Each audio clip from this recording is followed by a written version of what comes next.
welcome to From a Particular Point of View. Hi, I'm Dale. This is a podcast where we dig through the garbage and look at American life and times from a perspective of faith. You could call me man of the cloth, without the cloth. We're on a mission from God. Politics.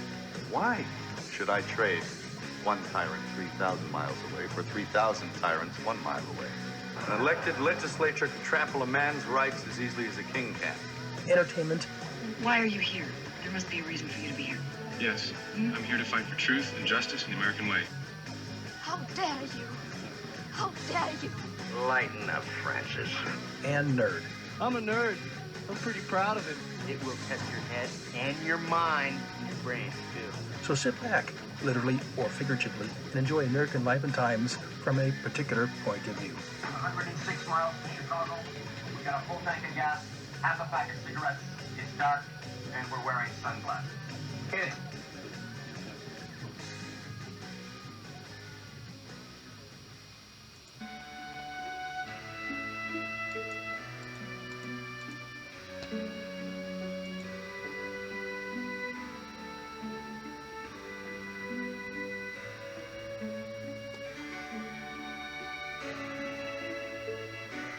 Hello everyone, once again, welcome to From a Particular Point of View.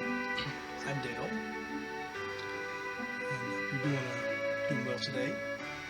Let's see. There we go. That's Passional and Cage. I don't know what that is, but it sounds, I like that song, so whatever it is. Anyway, yeah, I'm Dale. Welcome to From a Particular Point of View. For questions, comments, news, whatever, to me, excuse me, please email me at watercoolercomments@gmail.com or watercoolercomments@hotmail.com. So, hope you're doing well today. I'm going to bring ahead and give you some news and stuff for today. Or for the week anyway, little things I've noticed. Again, I don't mention everything I hear in the news, because some of the stuff that I hear just to me isn't worth squat. It's largely propaganda brought on by the left and their partners in crime, their bed buddies, what do you want to call them, the legacy media, who propagates the left, Democrats, you get the idea. Anyway, today's, I decided after I did last week's about the church, which was largely about the Pope and about the Catholic Church, I decided to do this one, the church part 2. And this one here isn't about the Catholics, it's about the Christian faith, and for the audios there, I use finger quotes, Christian faith, because even though they claim to be Christian, even though they claim to follow Jesus, they don't. Anyway, so get some little news pieces here. Jake Tapper is still promoting his anti-Biden book. I find it fascinating that the stuff that's out in his book now, he couldn't say just before he went on that debate with Trump, the debate that killed him, that killed his politics. I mean, they the thing I thought was interesting was is that they offered Trump they hoped Trump wouldn't take them up on this. They really didn't, because they told Trump, okay, we'll debate you if we the Democrats, we want this, and we don't want you to have anything what you want. We want everything. How about that, huh? And Trump goes, bring it on, sure. And I think they went, that wasn't supposed to happen. Now what do? We go through with it.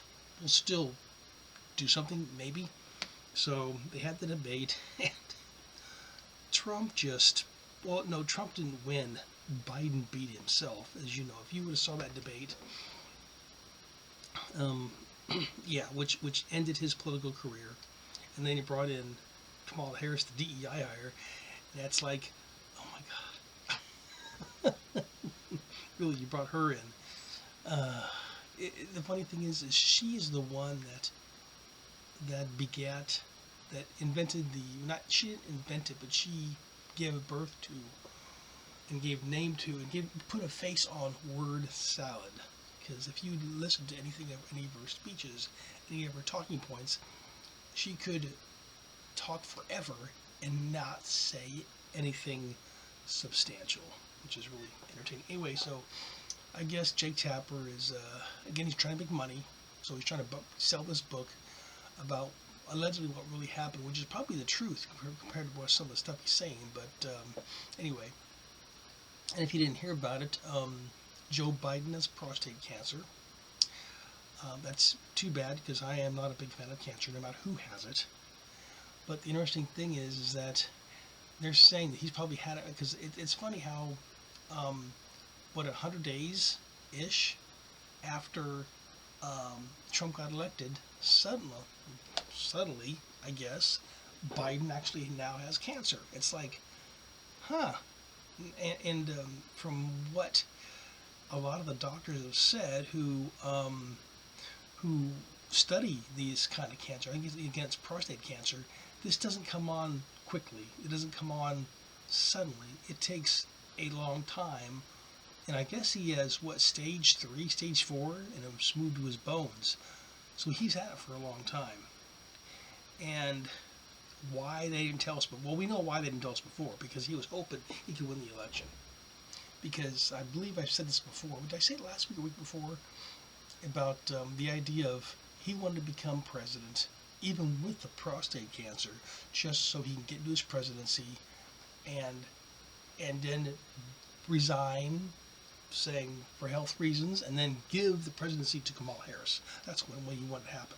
Unfortunately, for them, that's not what happened. Anyway,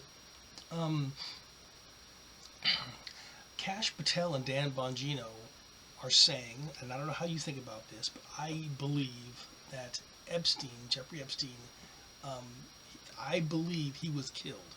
I believe that probably someone in the Clinton crime family paid somebody. I believe they paid somebody a very, very good hitman to kill Epstein. Epstein did not kill himself. And right now there's a little bit of a disturbance in the force, because Kash Patel, who's supposed to be Trump's boy in the Department of Justice, and Dan Bongino, who's supposed to be the head of the Secret Service, are both saying, we went through all the records, all through the evidence, and Miss Epstein killed himself. That's what they're saying. Now, I don't know either one of those gentlemen. I have listened to Dan Bongino's podcast several times, and from listening to his podcast, I just can't see how he would actually come out and say, yeah, I studied the evidence. Yeah, he didn't. It's like, oh, come on, man. I've heard your podcast. It's almost like somebody is either threatening him, or I don't know if he would take a bribe or not, but I'm just almost as if somebody's come up to him and said, okay, we know who you are now. We know everything about you, and if you don't say this, you will pay the price, and you will not like it. I'm thinking that somebody bribed him not to say anything. That's my personal opinion, but that's just me. Let's see what else we have here. Oh yeah, Elon Musk is finally finishing Doge and leaving the Department of Justice.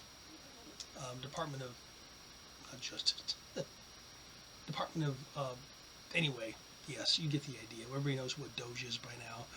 And the funny thing is that the news media is now saying that, well, Trump and Elon Musk had a fight, so that's why he's leaving, or some stupid thing. You know, the Department of Justice,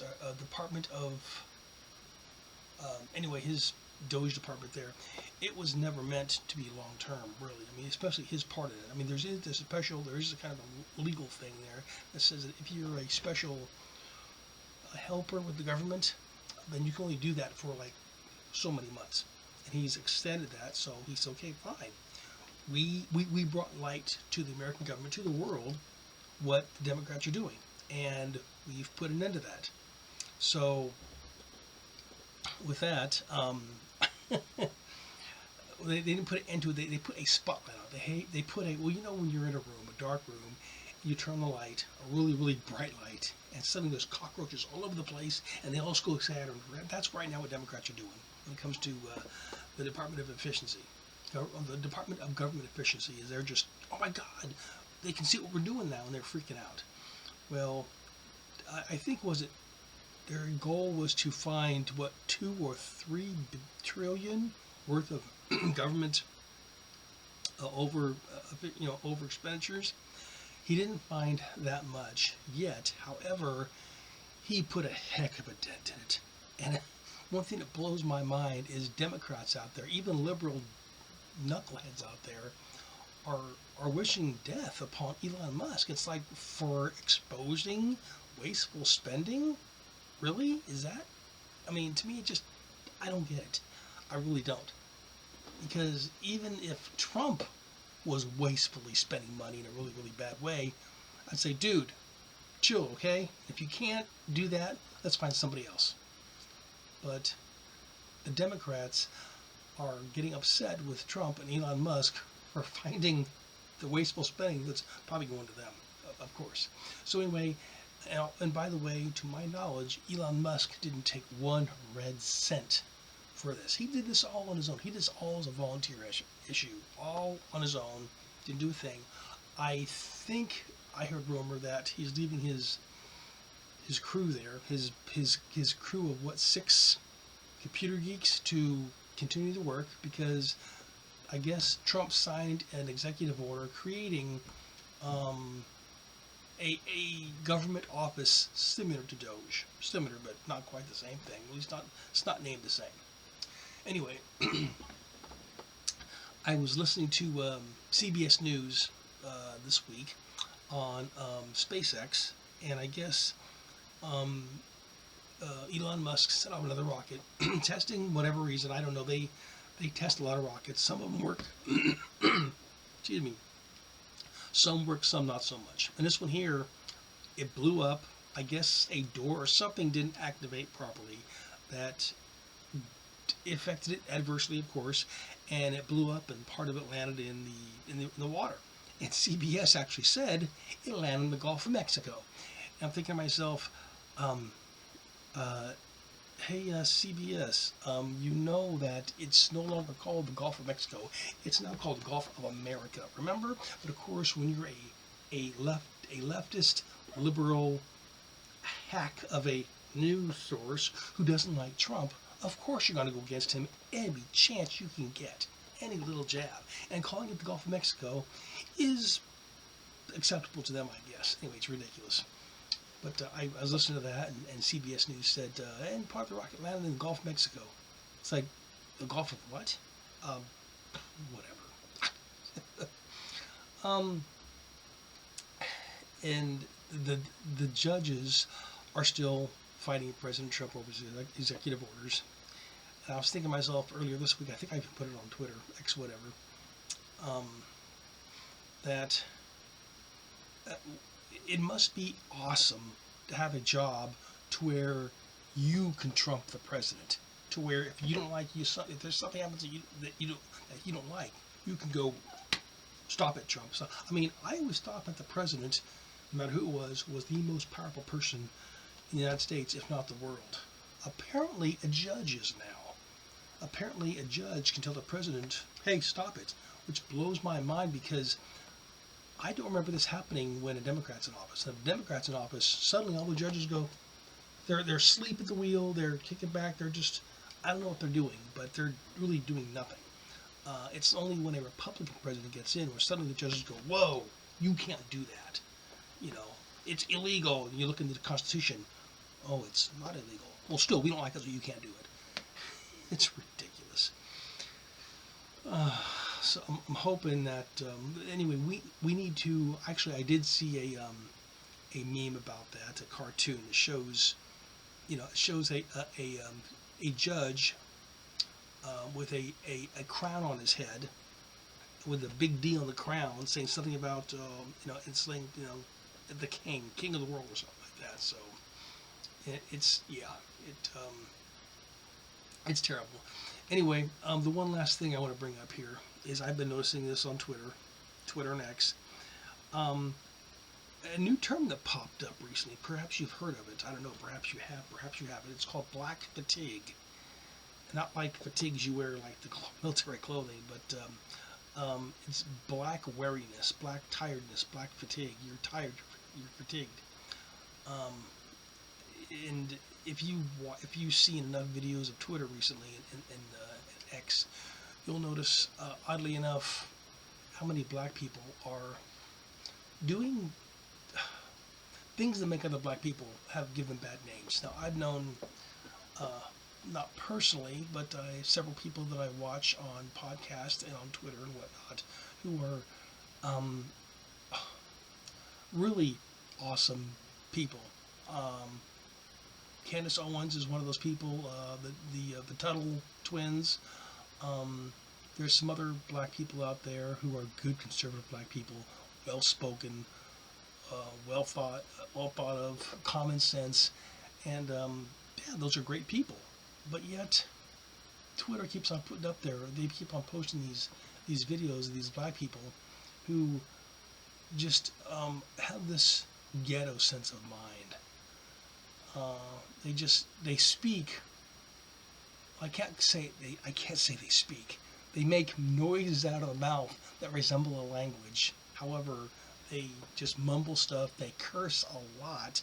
I'm not just talking about black people. Even white people do. It's the ghetto thing. It's the ghetto lifestyle, the ghetto society, whatever, ghetto culture. It's ridiculous. And a lot of them just think that's it. We're going to Africa. We're out of here. We hate Trump. We hate this. We hate that. It's like we're going, or you get some kid up there trying to do the gangster lifestyle, and I've been seeing more and more videos showing black men and black women. The sex doesn't matter. That's saying that pretty much that they hate white people. That white people are good for nothing. They're scum. That white people are literally good for nothing. And they're saying pretty much that they're saying that black people have invented more things than white people care to understand or don't even realize it. And if the black people in this country were to get everything they own, everything they invented, everything they have, everything, and move everything with them to Africa, that we would be less than America would be less than a third world country. So, now one thing I did, just because I felt the need to, I really did. I decided to look up the word racism, just to see. And interesting thing is, I looked up first on Webster and Merriam-Webster, and they give 3 or 4 different definitions of racism. And oddly enough, all of them hinted upon America being a racist country, systematic racism. You whitey, you racist, you get the idea. However, this is from the Cambridge Dictionary. It's racist. The word racist. Noun, disapproving. It's U.S. It's a little bit different from the UK old-fashioned thing. That's racialist, but still you get the idea. Now, according to this, racism is someone who believes that their race makes them better or more intelligent or more moral, etc. The people other than people of their race, of other races who do not say, who does or says unfair things or harmful things as a result. I'm going to read that again because I just messed that up. Someone who believes that their race makes them better. Now it's not a complete sentence, but it is a part of the sentence. The race makes them better, more intelligent, more moral, etc. than people of other races who does not say unfamiliar or harmful things as a result. So, and that's what I've been hearing from these people on Twitter and X about how being black makes them so much better. They're smarter, they're wiser, they're better than those white people. And the stain they say white people, it just, it's mind-blowing. Anyway, so that is the new culture black fatigue. Just want to warn not just black people. I want to warn everybody about this. And we're talking about your common good black people and Asians, Hispanics, whites, no matter what. Because chances are you may run into a person like this who is convinced that they are perfect and that you are not, and they're going to help you see how imperfect you are being somebody. Well, if you're black and if you think different than them, then you're still racist, only you're, as I've been told before, the black face of racism. Anyway, so be careful when you watch out. Of course, I actually had to take myself off Twitter and X for 2 or 3 days because I noticed that it comes in waves. You'll see good stuff and then a wave of bad stuff every a day or two, maybe 3 days. Good stuff and bad stuff, and it seems like it's almost never peppered in Twitter. That's the bad thing about the First Amendment, is that the First Amendment, you are free to say what you want to say, but then again, other people who you may not agree with are also free to do the same thing. And sometimes it gets really, really ugly. And of course, lies, lots and lots of lies. Now there are facts, which with facts, no matter if you like them or not, they're still facts. That's just how it is. Boom. That's how it is. However, with opinions, I can say my opinion is a fact. It may or may not be. Would you like it if I said it? My opinion? I hope you do. Maybe not. But if my opinion is not a fact, it's just my opinion. And if my opinion is a fact, well, whether you like it or not, you have to deal with it. You get the idea.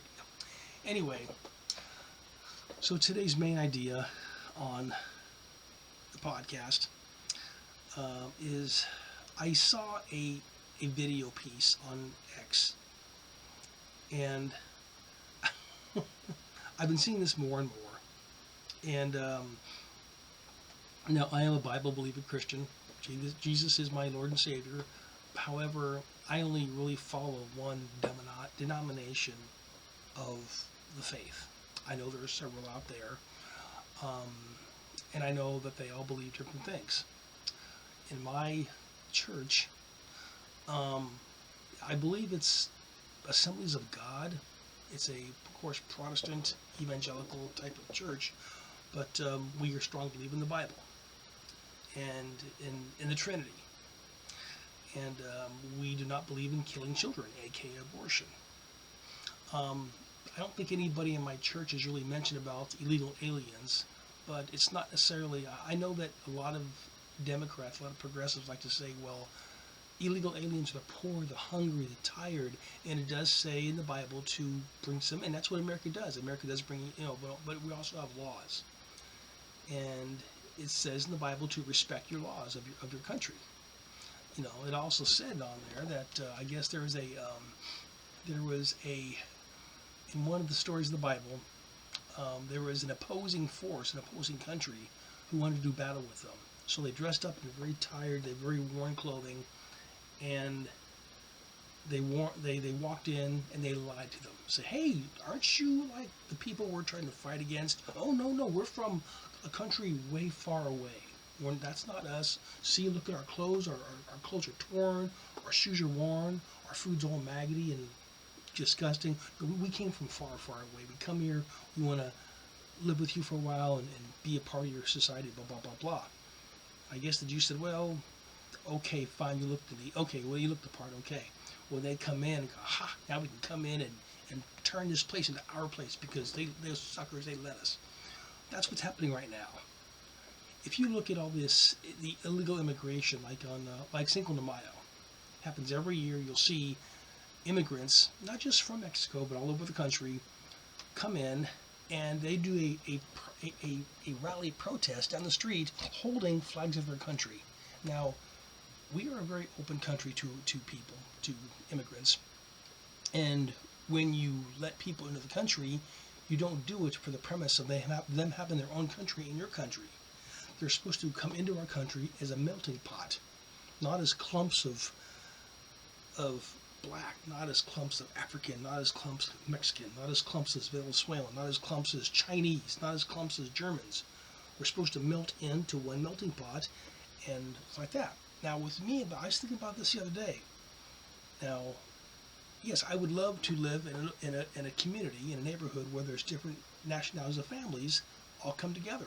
That's fine.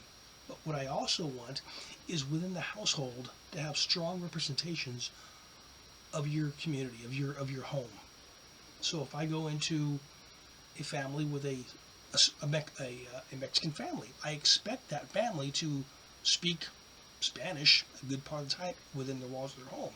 If I go into a family of a Chinese family, a Japanese family, I expect Japanese and Chinese to be a big part of their language in their home and have decorations up and their faith system up and blah blah blah. I go to a home of a German family, I would expect that family to be speaking German with their children a good part of the time and have stuff up showing, hey, we're German. That's what I would like to see. Unfortunately, that doesn't always happen. But anyway, I got a little bit off track there. I did see a video here of a person. I guess he's a priest, and I don't remember him saying what denomination he was. But he says, "Well, if Jesus was here, he would accept the illegal alien because that's the kind of person he was. And if Jesus was here, you know, he would pay. He would accept free health care because he healed the sick. You know, he wants heavy taxes because he hates rich people and he hates capitalism." And watching all this, it's like, okay, Jesus is here. He lives in all of us. Jesus lives in this, the Bible. This is Jesus' book. Jesus is part of this book. It says in John 1, the Word became flesh. And this is Jesus in here. His words in here, God's words in here. So that's what that is. And what they're saying, and that's what scares me. I mean, not only do they allow abortion, not only do they allow transgendering children into the opposite sex, not only do they allow gay marriage, but they also allow females to preach. It says in the Bible, I think in 1 Timothy, I forget what verse, women are not supposed to lead the church. They're supposed to sit there quiet and listen. I believe the Bible says that women can teach children and women can teach other women in the church, but women are not to lead the church. That's so if I see, and I've seen this before, a lesbian in a church being a lead pastor in a church, God says no. Jesus says no. But I've seen a lot of that recently. I've seen a lot of people who, you know, allegedly they're priests, allegedly they're pastors, allegedly they're men and women of God who say, well, Jesus would do this. Jesus would do this. If you're really a Christian, if you really call yourself a follower of Jesus, then you would do this, this, and this. And I'm thinking to myself, I don't need you to tell me what Jesus put in here. So I don't care what you think. You know, when you have a rainbow stall, whatever that thing is across your, you know, and when you preach, they say that, you know, that Jesus would accept gay marriage. It's like, no, he wouldn't, because Jesus already said, God has already said, you know, man and woman, you know. God already said that men and women, men and men, are not supposed to lay together as a natural thing. It's just not supposed to happen. It's in the Bible. You can't do that. You know, I've heard female preachers say, well, you show me in the Bible where it says, you know, there's no homosexuality. You show me the Bible that says this. You show me the Bible that says that. And I'm thinking to myself, you really don't read the Bible, do you? Because if you did, you know, you would know. And of course, many people say, well, in the Bible it says, do for, you know, excuse me. The idea is you must forgive people. And don't worry about the log in your eye, in your in your own eye to remove the speck in somebody else's eye, and things like that, which is all true. However, they're trying to, you know, and how often should you forgive a brother? You know, 7 times? No, 7 times. I've heard them all, and that is their excuse to sin and to do it in the name of Jesus, which is ridiculous. Putting it nicely. Oh, anyway, my friends, I just want to tell you to be careful. With the church, the Christian church of today, not the Catholic Church. To me, the Catholic Church is just, It's just a nicer version of Satanism. That's really all it is. You're not worshiping Jesus, you're worshiping a man. But even with the church itself, even with the Christian church, even with, I don't know if it's Presbyterian or United Methodists or whatever, whatever denomination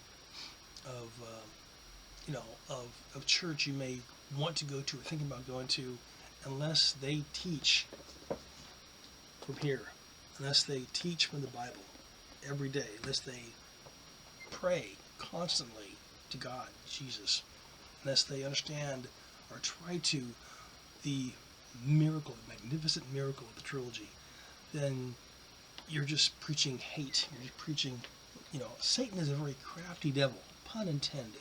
And he knows how, that apple that Eve ate at the very beginning, that was rotten to the core, literally, or to the DNA. So Eve ate that. It changed everything. Thanks, Eve. But my friends, you just please be careful. If you're wanting to find a church, if you're trying to go find one, please be careful and find one that that speaks to your heart. When you walk in, you should be able to go, okay, I can worship here. I can speak to God here, and not go, what are they doing? What are they saying? What's going on here? Because that gets really scary. It really does. And as a part of one of my quotations say, sin will take you farther than you want to go. It'll make you stay longer than you want to stay. It'll cost more than you want to pay. Who said that? I don't know, but it's super cool. Anyway, so with that, let's see here. There we go. Anyway, so please be careful when you're trying to find a church, or maybe if you're going to church and something starts to change. Keep a lookout for that. Keep a lookout for the forgiveness talk. It says, oh, you can sin, just forgive and be forgiven. You got to forgive people. And if they try to say, well, don't try to, push what you feel. Don't try to be acceptance of others. You do what God wants you to do. Listen, read the Bible often. He'll tell you what's going on. Jesus will. He'll let you know what's happening. And that right there is the key. The Bible is the key to all life, all of our living, all of us. That's how we are. So, my friends, for questions, concerns, critiques, whatever, watercoolercomments at hotmail.com or watercoolercomments@gmail.com. So until next time, have a great day. And as per what I've been doing recently is the blessing. That's what it's called. May the Lord bless you and keep you. May the Lord make his face shine upon you and be gracious to you. May the Lord turn his face towards you and give you peace. So next time, my friends, have a wonderful day and a good week. And until next time, see ya. Bye-bye.